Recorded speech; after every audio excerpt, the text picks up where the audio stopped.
हाय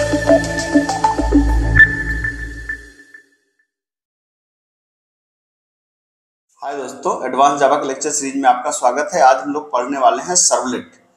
तो सर्वलेट का काम क्या होता है? सर्वलेट और जेएसपी दोनों का अल्टीमेट आउटपुट एक ही होता है, मतलब दोनों डायनेमिक वेबसाइट बनाने के काम में आते हैं। जेएसपी से अभी तक आपने जितने काम किया वो सारे काम आप सर्वलेट से कर सकते हैं, या हम लोग ऐसा कहें कि सर्वलेट से जो काम हम कर सकते हैं वो सारे काम हम जेएसपी से भी कर सकते हैं, मतलब ये दोनों आइदर और हैं। लेकिन अब हम लोग सर्वलेट क्यों इस्तेमाल करेंगे इस बात पे हम लोग बात करते हैं। तो अगर आप पॉइंट 1 पॉइंट 2 तो क्लियर हो गया, मैंने आपको पहले ही समझा दिया। पॉइंट 3 पे अगर आए तो मैंने कहा है कि the core of JSP is servlet, मतलब जेएसपी का कोर सर्वलेट है। मतलब जेएसपी प्रोग्राम को जब आप कंपाइल करते हैं तो क्या बनाता है? वो सर्वलेट बनाता है, और सर्वलेट का फिर कंपाइल होके क्या बनती है? क्लास फाइल बनती है, और फाइनली जाकर वो रन होती है। लेकिन अब आप कहेंगे आपने तो जेएसपी को कंपाइल ही नहीं किया, आपने तो सीधा जेएसपी को रन कराया और जेएसपी का प्रोग्राम रन कर गया। लेकिन मैं आपके एक ध्यान दिलाना चाहूँगा कि अगर आप ध्यान दें, अगर आपने अपाचे टॉमकैट इंस्टॉल कर रखा है तो अपाचे टॉमकैट इंस्टॉल जहाँ पे होगा उसको ज़रा मेरे साथ स्टेप फॉलो करिएगा।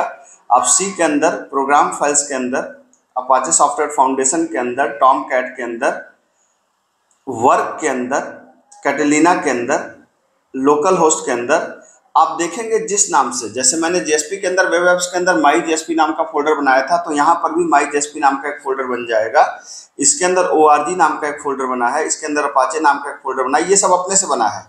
अब आप देखेंगे कि जितने भी प्रोग्राम आपने वहाँ बनाए थे, जैसे मैंने वहाँ पे add.java बनाया था, तो add.jsp का इसने अपने आप सर्वलेट एक बना दिया है। आप देख सकते हैं सर्वलेट, और ये सर्वलेट मैंने नहीं लिखा है, ये हमारे अपाचे टॉमकैट ने अपने से इस सर्वलेट को बना दिया है।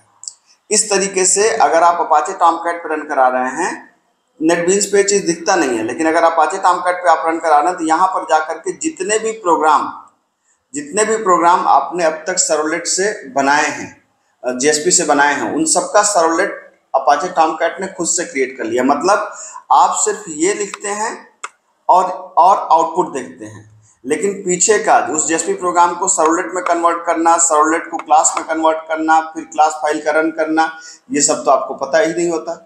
कैसे पता होगा? क्यों? क्योंकि अपाचे टॉमकैट तो ये खुद से कर लेता है। जब खुद से कर लेता है तो आपको पता ही नहीं चलता कि अंदर क्या चल रहा है। लेकिन कोई भी चीज़ फ्री ऑफ कॉस्ट तो होती नहीं। अगर वो चल रहा है, वो हो रहा है, तो इसका मतलब वो टाइम तो कंज्यूम कर ही रहा होगा, है ना। इसका मतलब कि जेएसपी प्रोग्राम का एक कन्वर्जन हुआ सर्वलेट में, सर्वलेट का एक कन्वर्जन हुआ क्लास में, फिर क्लास फाइल जाके रन करती है। तो इसका मतलब कि अगर जेएसपी प्रोग्राम को सर्वलेट में कन्वर्ट हो रहा तो एक कन्वर्जन कॉस्ट तो लगी ही। तो इसका मतलब हुआ कि अब चौथा पॉइंट आपको समझ में आना चाहिए कि servlet work faster than JSP. चूंकि आपका जेएसपी प्रोग्राम एक कन्वर्ट होता है सर्वलेट में, इसलिए अगर आप सीधा सर्वलेट लिखेंगे तो जाहिर सी बात है उसकी स्पीड थोड़ी सी तेज होगी। इतनी बात तो क्लियर हो गई होगी आपको।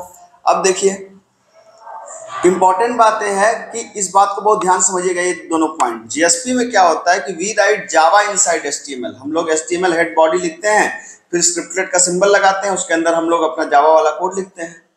लेकिन सर्वलेट में उल्टा है। सर्वलेट में हम लोग पहले बनाते हैं क्लास फाइल, क्लास का नाम, और उसके अंदर जो भी मेथड्स होंगे, और उन जावा के कोड के अंदर एचटीएमएल लिखते हैं। जैसे आप समझिए कि हर चीज़ को आप कहाँ पे लिख रहे हैं? हर चीज़ को आप लिख रहे हैं out.println के अंदर।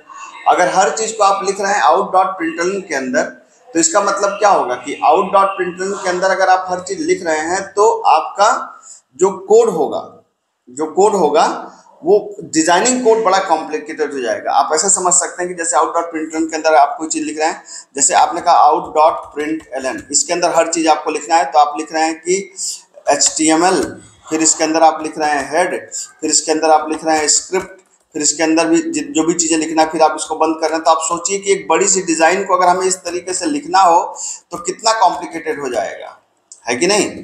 ठीक है, तो ये बहुत मुश्किल पार्ट होता है। इसलिए हमेशा सर्वलेट को डिजाइनिंग के लिए नहीं इस्तेमाल किया जाता, सर्वलेट को इस्तेमाल किया जाता फंक्शनिंग पार्ट के लिए। चूंकि स्पीड तो करता है, मतलब जो ऑपरेशनल काम है, जो फंक्शनिंग वाला काम है, जैसे मान लीजिए डेटाबेस से कोई चीज़ सर्च करनी है, तो सर्च का जो पेज है, जो यूजर इंटरफेस है, जहाँ पे आईडी मांगेंगे, वो हम चाहें तो HTML से बना सकते हैं, लेकिन जो सर्च की लॉजिक है वो चाहें तो हम सर्वलेट से लिख सकते हैं।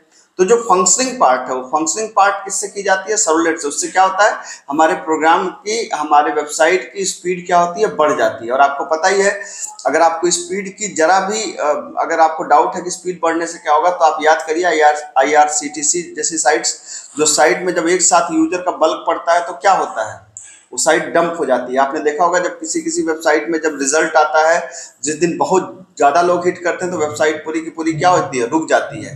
तो वहाँ पर रोल आता है सर्वलेट का। होपफुली आपको बात समझ में आई होगी। Thank you so much.